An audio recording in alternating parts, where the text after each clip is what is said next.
A Facebook comment quoting President Trump cost a man his freedom. Part of a sheriff's new explanation was just contradicted by police. Good evening and welcome to News 2 at 6. I'm Bob Mueller. Larry Bushardt has been in jail since September 21st. His bond is $2 million. The Perry County Sheriff's Office claimed he threatened mass violence at a school. News 2's Kel Smith reports Bushardt seemed confused when police told him. This is 38 days ago. Hello. Hey. Can we speak with Larry again?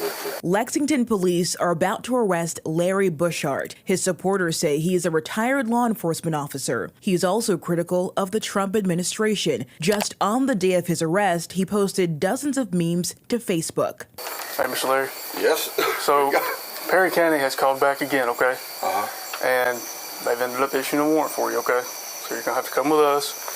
We'll get you booked in. We'll get all this figured out. And then you'll have to take it up with them in their court, okay? Okay. Hey everyone, welcome back. So here is what happened, and it starts with something you might have scrolled right past. A retired law enforcement officer, a man who spent his career protecting the public, sat at his keyboard, shared a quote from the president, and ended up in a jail cell with a $2 million bond over his head. No jury, no trial, just gone. And while that story is chilling enough on its own, it is not the biggest thing that happened this week. Not even close. Because while Larry Bushardt was sitting in a cell wondering how a Facebook post landed him there, something historic was unfolding at the highest court in the land. The Supreme Court of the United States just handed Donald Trump the most consequential legal defeat of his entire presidency. Not a procedural setback, not a narrow technical ruling buried in legal footnotes. A 6-3 constitutional smackdown of his signature economic policy, written by the Chief Justice himself, that torched Trump's entire tariff program to the ground. And here's the part that should worry everyone. It was not close. And it was not over yet. We are continuing to follow breaking news this morning. The Supreme Court dealing President Donald Trump a major blow, striking down his sweeping global tariffs. The court ruled that President Trump cannot use emergency powers to impose what he called reciprocal tariffs on nearly every other country. Now, the president can still impose duties under other laws, but those come with more limitations. Now, companies, including Costco, are already lining up in court to demand refunds for the billions of dollars that have already been paid. Now, it's important to note that these tariffs that are impacted by today's Supreme Court decision does not include all of the tariffs that the president has announced. And here is the detail that makes this sting in a way that no political attack ad ever could. Chief Justice John Roberts wrote the majority opinion himself. Let that sink in. That is not routine procedure. Roberts does not personally pick up the pen unless he is making a statement that goes beyond the case in front of him. He is sending a signal to every court in the country, every agency, every executive branch official watching. And the signal was not subtle. The sitting Chief Justice of the United States looked directly at the executive branch and said, "You have overreached. You have violated the constitutional separation of powers, and this court is not going to sit here and let it happen. Not on my watch." That is not legal boilerplate. That is a warning. Sometimes on and off again in 2025. And we are going to dig into this ruling, this 170-page decision out from the Supreme Court. But joining me now to get into this a little bit more is Greta Pius. She is a partner at Wiley & Rain and a former general counsel to the U.S. Trade Representative. Greta, thank you so much for taking some time to meet with us this morning. And let's just start with your reaction to the decision from the court this morning. The reaction from the White House? Absolute meltdown territory. And I do not use that word lightly. Trump did not express disappointment like a normal politician who lost a court case. He did not issue a measured statement about respecting judicial review.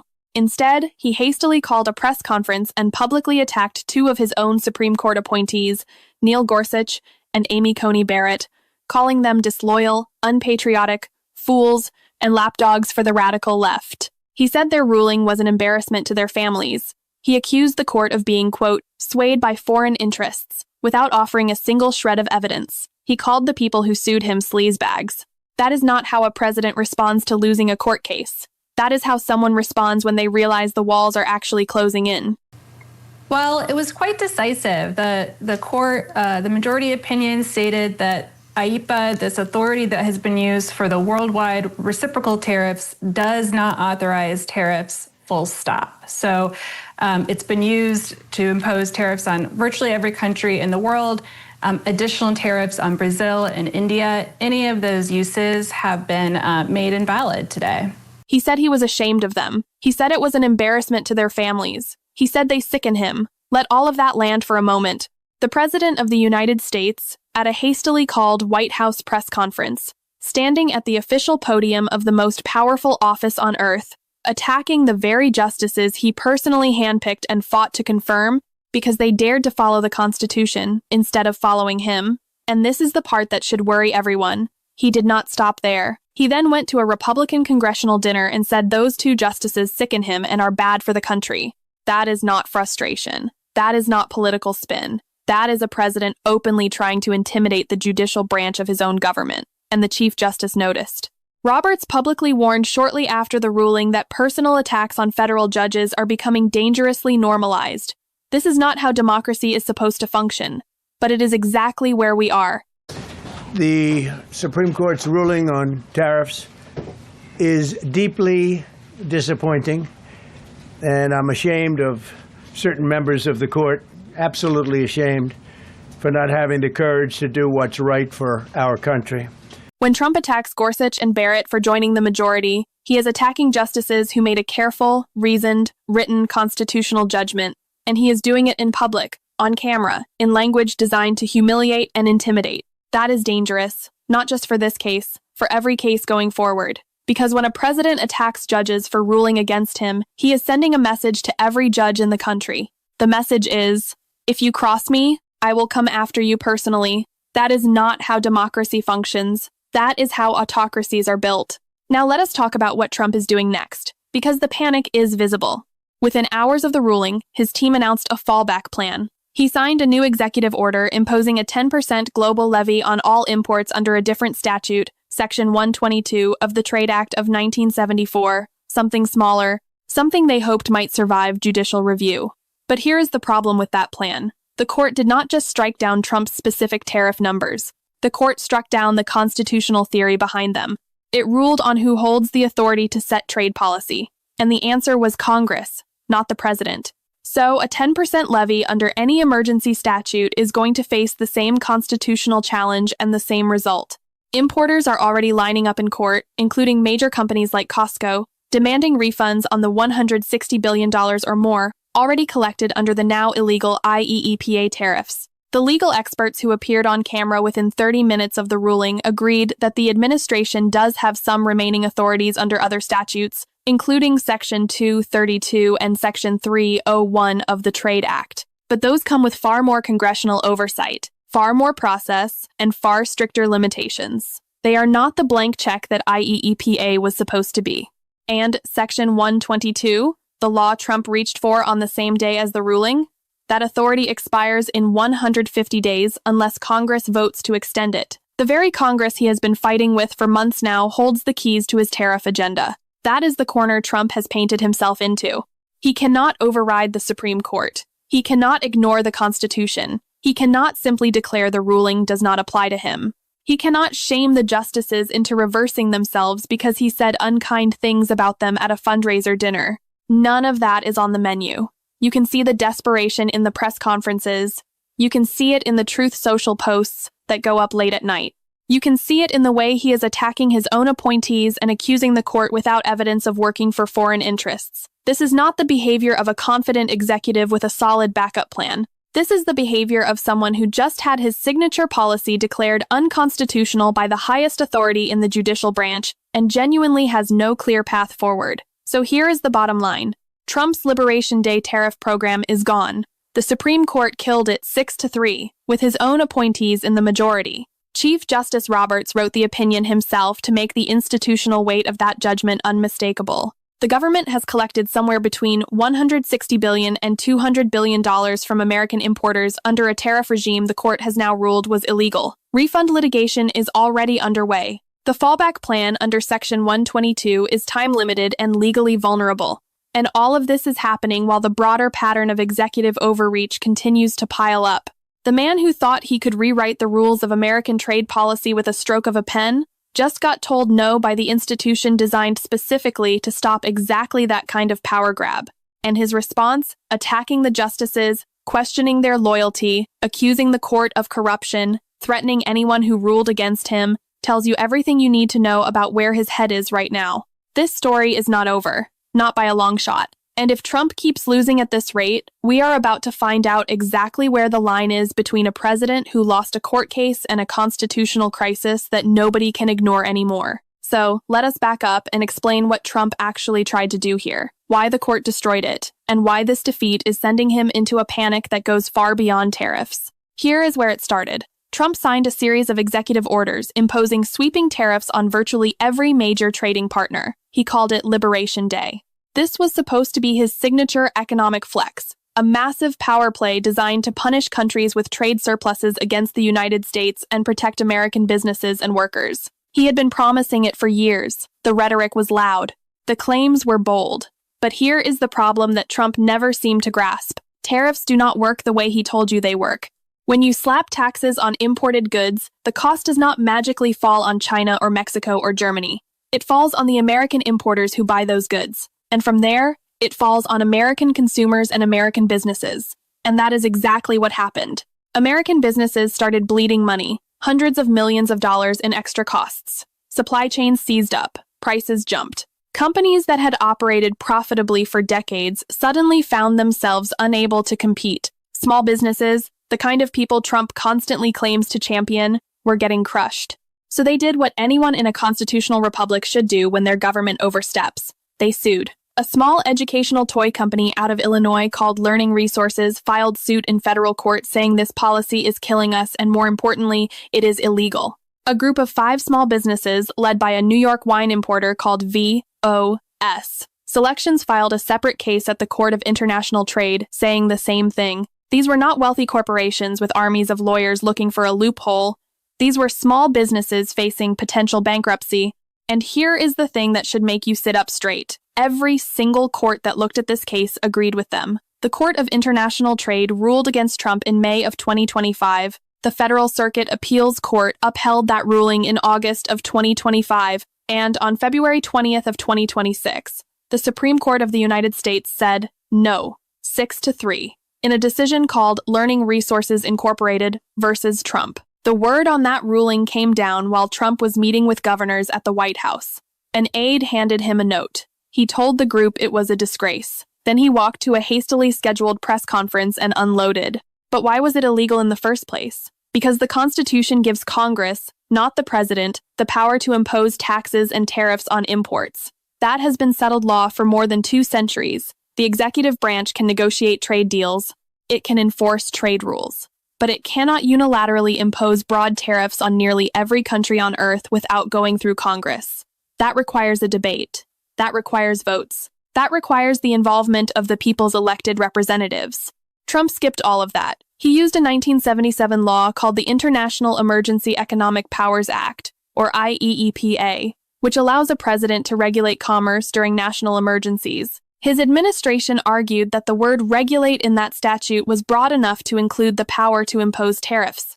But here is the problem Chief Justice Roberts identified in his written opinion. The word tariff does not appear anywhere in IEEPA, not once. In 48 years since that law was passed in 1977, no president before Trump had ever tried to use it to impose tariffs, not one. Roberts pointed that out directly. He wrote that the government was resting its entire claim on 2 words, regulate and importation, separated by 16 other words in the statute. Translation: they tried to build a $1 trillion trade policy on a legal interpretation that cannot survive a careful reading of the actual text, and the court was not buying it. Now let us talk about the math, because the numbers here tell a story of their own. Since taking office in his 2nd term, Trump has filed 31 emergency applications to the Supreme Court. 31 times he has rushed to the nation's highest court asking for immediate intervention, asking them to pause rulings, block enforcement actions, and bail him out of one legal problem after another. And how many of those 31 emergency requests were granted? Almost none. The rejection rate sits at 97%. Compare that to President Biden, who filed far fewer emergency applications and faced a rejection rate of only 26%. So Trump is filing more emergency requests and getting rejected at roughly 4 times the rate. What does that tell you? It tells you the courts have seen through this tactic. They know what he is doing. He is not using the judicial system as a good faith mechanism for resolving legal disputes. He is using it as a delay tool, a pressure valve, a way to buy time and create uncertainty, and the justices have lost patience with it. And that brings us to the part of this story that Trump genuinely cannot seem to process: loyalty.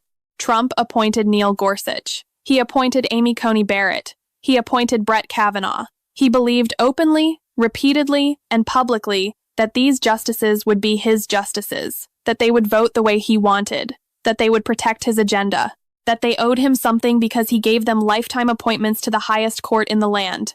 But that is not how the judiciary works. That has never been how the judiciary works. Judges take an oath to the Constitution, not to the president who nominated them. They are supposed to be independent. They are supposed to follow the law, not the man who appointed them.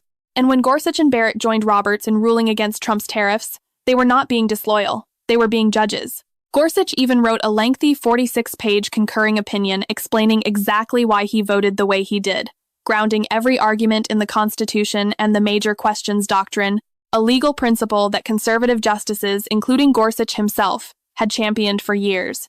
Barrett signed on to the majority. They were doing exactly what the founders designed them to do. But Trump cannot see it that way. In his mind, appointment equals allegiance. And when they ruled against him, he felt betrayed. His response was to stand at a White House podium and call them disloyal, unpatriotic, fools and lapdogs for the rhinos and the radical left Democrats. He called the ruling an embarrassment to their families. He accused the court of being, quote, swayed by foreign interests, without providing a single piece of evidence. He called the small business owners who brought the lawsuit sleazebags. That is not frustration. That is not a political statement. That is a president trying to publicly intimidate the judicial branch of his own government. And it did not stop there. Weeks later, at a Republican congressional dinner, Trump said the 2 justices he appointed sicken him and are bad for the country. Chief Justice Roberts, who has served on the court since 2005, responded without naming Trump directly. He gave a public warning that personal attacks on federal judges are becoming dangerously normalized. Think about that for a moment. The Chief Justice of the United States felt he had to publicly remind people that judges should not be attacked for their rulings. That is where we are. Now let us talk about the convergence here, because the timing of all this is brutal for Trump. He is losing in the courts. He is facing growing political pressure from the legislative branch. His approval ratings on the economy have been sinking as the tariff costs hit consumers. And his response to every single one of those pressures is more anger, more attacks, more attempts to tear down the institutions that are checking his authority. This is not a winning strategy. This is a spiral. And every turn of that spiral drags him deeper into the very constitutional crisis he created. Now let us dig into what Roberts actually wrote, because the specific language matters. Roberts did not just say Trump's tariff program was bad policy or poorly designed or unwise. He said it violated the Constitution's separation of powers. He said Congress holds the tariff authority and the president simply does not. He applied something called the major questions doctrine, a legal principle that says when a president claims enormous new authority based on vague statutory language, courts should be deeply skeptical. Roberts wrote that Congress seldom gives away major powers through vague words. And if Congress wanted to hand the president the power to unilaterally impose tariffs on virtually every country on earth at any rate for any duration, it would have said so clearly and explicitly. It did not. Therefore, the president does not have that power. The ruling was 6-3. That is not a squeaker. That is a decisive bipartisan constitutional judgment. The 3 dissenters, Thomas, Alito, and Kavanaugh, wrote their own opinions. But even they did not argue that the president has unlimited tariff authority. They disagreed on the margins. The core principle, that Congress holds tariff power, was not seriously contested by anyone on the court.